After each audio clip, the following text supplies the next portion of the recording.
Random workouts get random results. If you're walking into the gym and just doing random exercises into a randomly structured program, you're going to get random results. If this is your method, you'll be leaving a ton of gains on the table, and I can assure you of that. So in this video, I'm going to break down a scientific and smarter way to choose the exercises that you're doing in your workouts. There are two things that we need to be aware of: stimulus, fatigue. When we're choosing an exercise, we need to consider how much stimulus we're going to get, potential to build muscle, and how much fatigue we're going to accrue with this certain exercise. If an exercise has high fatigue and low stimulus, this is not a very good deal. If we level that up and find an exercise with medium levels of fatigue but medium levels of stimulus, we're starting to move in the right direction. But ultimately, the goal, if we follow the trajectory, is going to be here: a high stimulus, low fatigue exercise. And the man that coined the idea of the stimulus to fatigue ratio goes by the name of Dr. Mike Israetel of Renaissance Periodization. And I had him on my podcast called the Better with Brock podcast to break down the stimulus to fatigue ratio. Here's how we explained it. Stimulus to fatigue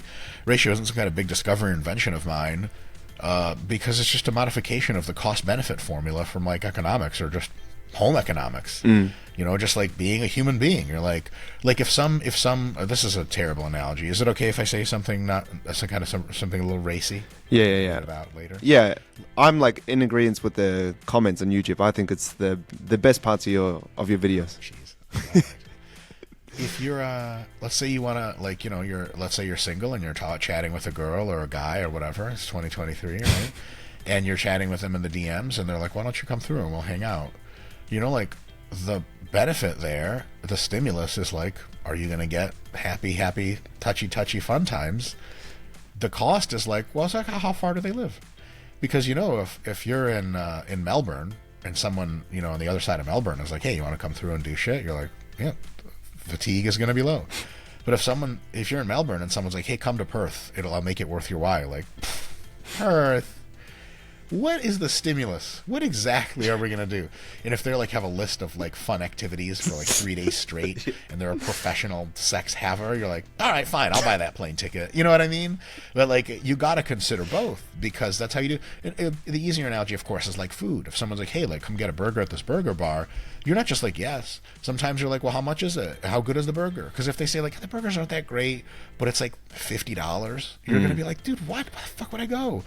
Poor stimulus. If we want to sum this up in a really basic way, it's getting the most for the least. The idea isn't that complicated, but when it starts to get a bit gray is when we look at exercise selection and comparing exercises to other exercises. So I'm going to take you through some examples and look at what their stimulus to fatigue ratio is. First off, let's look at the back squat versus the hack squat. When we're doing the back squat, it has a pretty large stimulus to build muscle, especially if you're doing things like squatting ass to grass, lifting a decent amount of weight for your strength, and also allowing a pause at the bottom to make the most of the muscles in that challenging position for the squat. It is a free weight exercise though, so it does actually take a lot of fatigue per rep, especially when you're standing out holding that barbell on your back and there's a lot of weight on it. The least time you spend with that on your back, the better. So obviously the fatigue is quite high because we don't want to be standing with that weight. And because it's a free weight exercise, a lot of stabilization muscles are firing to try and keep you from buckling under the weight. When we compare it to a hack squat, it has a similar stimulus profile in terms of it has a really good chance to build muscle. You can still train through a full range of motion, pretty much squatting ass to grass in the hack squat machine. However, the fatigue is much lower because you're locked into a machine. Your muscles that are making sure that you don't buckle under the weight in a back squat are not really being used as much as they are in a hack squat machine, because all you have to do is grab the handles and squat. So the limiting factors of stability or other things like potentially your lower back getting fatigued in the hack squat don't really apply. So this has a better stimulus to fatigue ratio for hypertrophy. Now let's look at the bench press versus the dumbbell chest press. With the bench press, it has a pretty great stimulus to build muscle because you're allowed to load the barbell quite heavy for a chest exercise, heavier than a chest fly and heavier than a dumbbell chest press. The stimulus is moderate to high. In terms of fatigue, that's also quite high for a chest exercise. First of all, we're in a pronated position for a chest press, which often doesn't feel great for people's shoulders. A neutral grip is usually preferred and better for the shoulder. It's also a bit more challenging for the wrists. You have to really get the wrist position incorrect, and often when you're doing heavy bench press repetitively, you can develop some wrist soreness or joint soreness. If we look at the dumbbell chest press, the stimulus is actually better. I would say it's high for the chest because in comparison to a barbell bench press, we can get more range of motion. With the bench press, the barbell stops on our chest, but with the dumbbell chest press, we can really push our chest open and bring the dumbbells lower than we would be able to if we were doing the barbell bench press. More range of motion equals more potential muscle fibers recruited. With the dumbbells, we can also train with a neutral grip, which often feels better for the shoulders and rotator cuffs, reducing the risk of injury. In terms of fatigue, there are still some decent amounts of stabilization muscles firing, so I wouldn't say it's low fatigue, but I would say it's lower than the barbell bench press. Therefore, the stimulus to fatigue ratio for dumbbell chest press is better than the barbell bench press for hypertrophy. Keep in mind that I'm saying for hypertrophy. If you're trying to get stronger, if you're training for strongman, those are different goals to trying to be as jacked as possible, which is what I'm talking about in this video. But I will cover later on in this video if you want to try and achieve strength goals or strongman goals or any other goals, what to consider with the stimulus to fatigue ratio.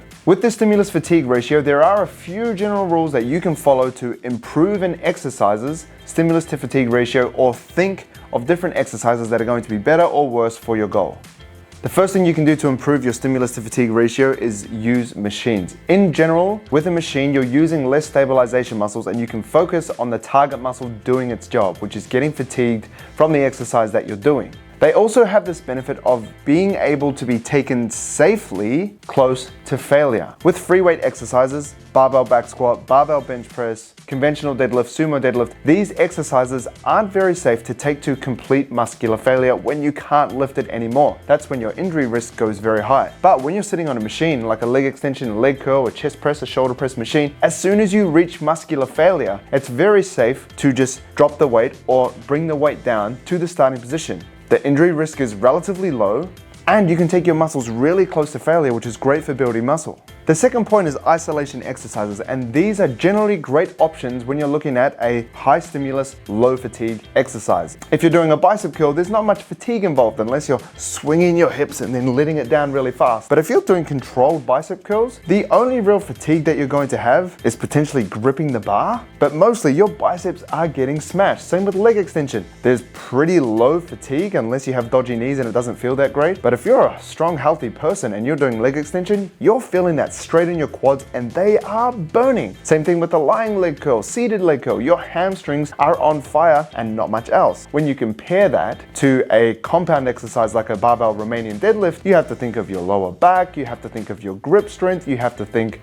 of how deep you can go with the range of motion. There are a lot of things to consider and a lot of things that can actually increase the fatigue that you have to think of while you're doing that exercise and choosing that exercise for your program. The third thing that improves your stimulus to fatigue ratio is training with immaculate technique. Now, this doesn't really change the exercise, it just changes the person's attitude or execution of the exercise that they're doing, because you can do a hack squat, which has a great stimulus to fatigue ratio, but if you do that with shitty form and you put all the stimulus in your lower back and your knees and your heels are coming up and your ankles are shaking, then that is no longer a good stimulus, low fatigue exercise. Now it's low stimulus because all your connective tissues are doing the work and the fatigue is through the roof. So even though you've chosen a great exercise, if you have poor technique, that's going to completely ruin the stimulus to fatigue ratio. Now, if we look at the negatives, things that make the stimulus to fatigue ratio worse, it's just pretty much the direct opposite of these. The first one being free weights, because when we're using machines, we're often locked in. When we're using free weights, we have to use more stabilization exercises. This doesn't mean you can't do any free weight exercises. It just means that you're potentially going to increase the amount of fatigue that you get when you're training. The second one being compounds, which is the opposite of isolation exercises.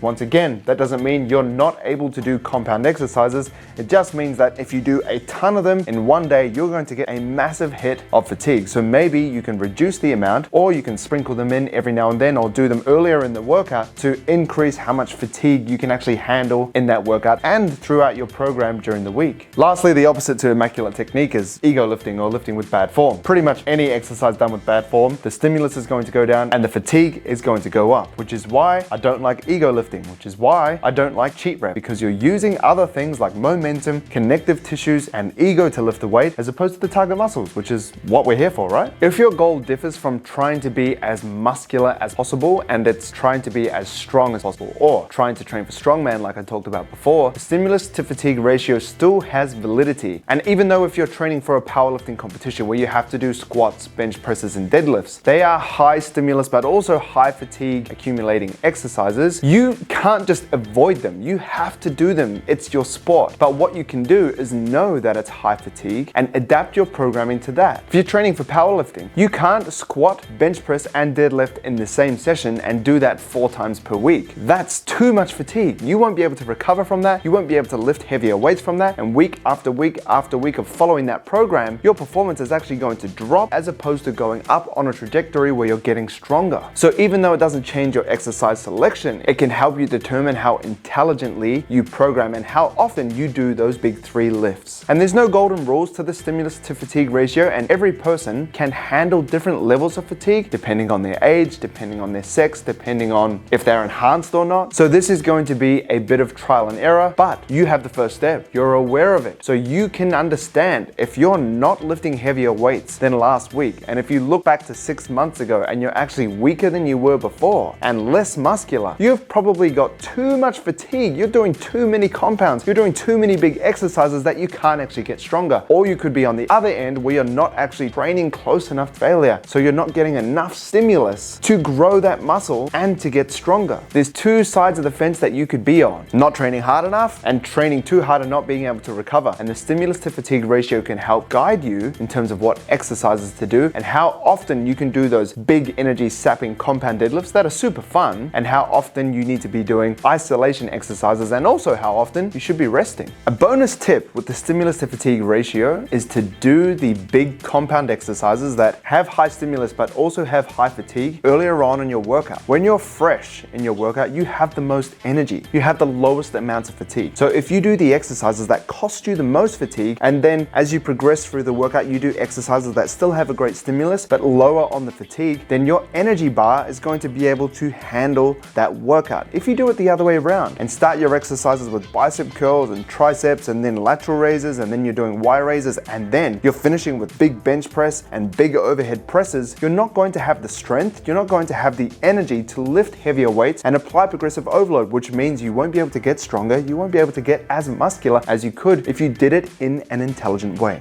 If you want to listen to the full episode of the podcast that I did with Dr. Mike Israetel, you can check it out with the link in the description, and there'll also be a link to subscribe to my podcast if you want more longer form content where we break down fitness concepts to help you become a better lifter and a better person. And if you want to continue to learn how to build muscle, then check out this video, because this is where I explain how I gained 23 kilos of muscle in 3 years and how I went from being skinny to being to how I am today.